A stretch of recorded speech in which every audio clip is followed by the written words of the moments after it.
Hey guys, my name is Phoebe Ross. I'm an aspiring author on the traditional publishing path, and happy Christmas Eve. I'm recording this on Christmas Eve because I'm sticking around the house today and I had nothing else to do, so I actually thought, let's do our query video.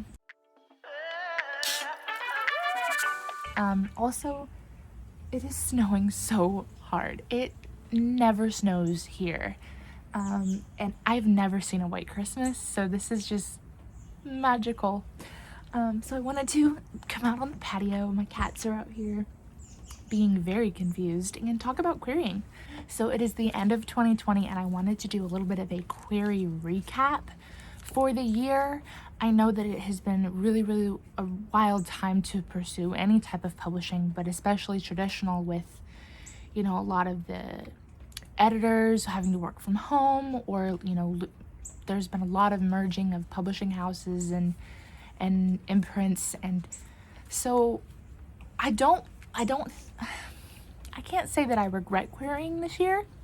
I'm glad I got my foot in the door, but I feel like, yeah, my foot's in the door. I'm not through the door yet. I did get through about almost 50 queries, and I wanted to kind of share those statistics with you all. If you have not gotten to query yet, but that was a goal for this year, I'm hoping this is reassuring that you haven't missed out on too much. And if you have started querying this year, maybe we can commiserate on how crazy it was. So I sent a total of 47 queries. Of those queries, 37 were rejected. 8 ended up being closed, no response. Of course, there's still hope for those, but it's not likely. And then I have 2 that are still pending that could be yeses. I feel really good about those overall. I was going to shoot for 50, but I decided, I'm sure you all saw the video, I decided late October that we're just going to take a break. We're going to call it for the year with my 47 queries. Reevaluate, my story. Also, you know, if I'm going to be switching stories for a little while, giving this one a breather. And I know a lot of folks recommend definitely reevaluating what you are doing at the 50 query mark if you haven't gotten a whole lot of bites. But yeah, of those rejections, I wanted to share that 8 of them were helpful. 8 of them were personalized to me, and 29 of them were form rejections, which really stings. But it's okay, because of those 8, I was able to do a lot of growing. I was able to step back and get a lot of extra beta reader time, critique partner time. So even though I didn't get personalized agent feedback, I did find a way to get feedback on what wasn't working. Oh, it's cold.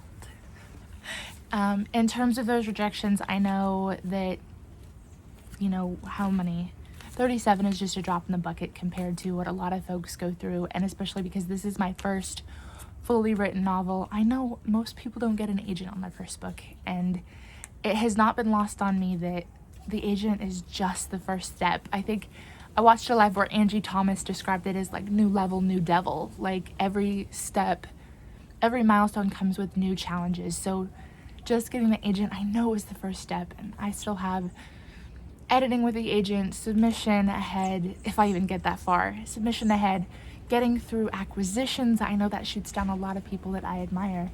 Just being aware that this is just like literally trying to beat level 1 of the hardest video game I've ever played. There's no cheat codes either, which is the worst.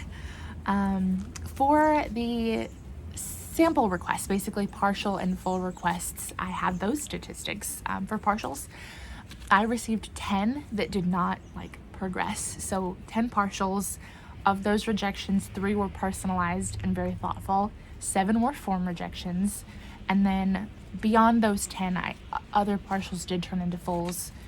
And looking at those, I had 7 fulls, 2 were personalized, 3 were form rejections. Form rejections on fulls just are the worst. And then I still have 2 full requests that are pending. I can't say I have a whole lot of hope for those, but I believe the 2 agents that have that full, they both had a chance to weigh in on my R&R, and they both found me through a Twitter pitch competition, which means I kind of skipped the slush pile, and I don't know if that means anything, but I'm not really giving up hope, but I'm also giving up hope.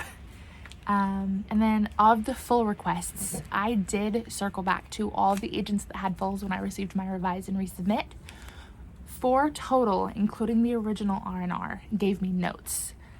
Technically, I don't think those count as 4 R&Rs, but those 4 have seen the revision, if that makes sense. And I've heard back from most of them. I received 2 personalized rejections and 2 form rejections on those. Receiving a form rejection on not just a full but an R&R after pouring months into their notes, it's definitely something that I don't know if I was prepared for.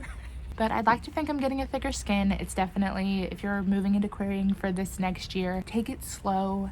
Take the rejection a little at a time. Just give yourself a lot of grace, especially moving into next year. It's not just going to be better or easier for anyone, but hopefully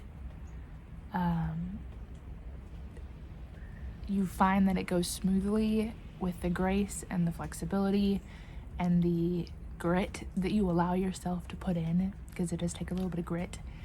And I'm excited to start querying again next year. I don't know if I'll reevaluate in mixed company first, or if one of these pending agents might snatch me up, but I am really excited about my NaNoWriMo project, and I hope that that might be in the query trenches sometime in the next 12 months. We'll see. No promises. It took the first book about 2.5 years to get there. So just know there's no rush. And even if you take your time and you go through 12 rounds of beta readers and 15 critique partner passes, that doesn't necessarily mean the timing is going to be perfect. But your story is meant to be told. It's worth fighting for. It's worth chugging along and enjoying the magical moments when you can. That's my Query 2020 recap. Merry Christmas Eve!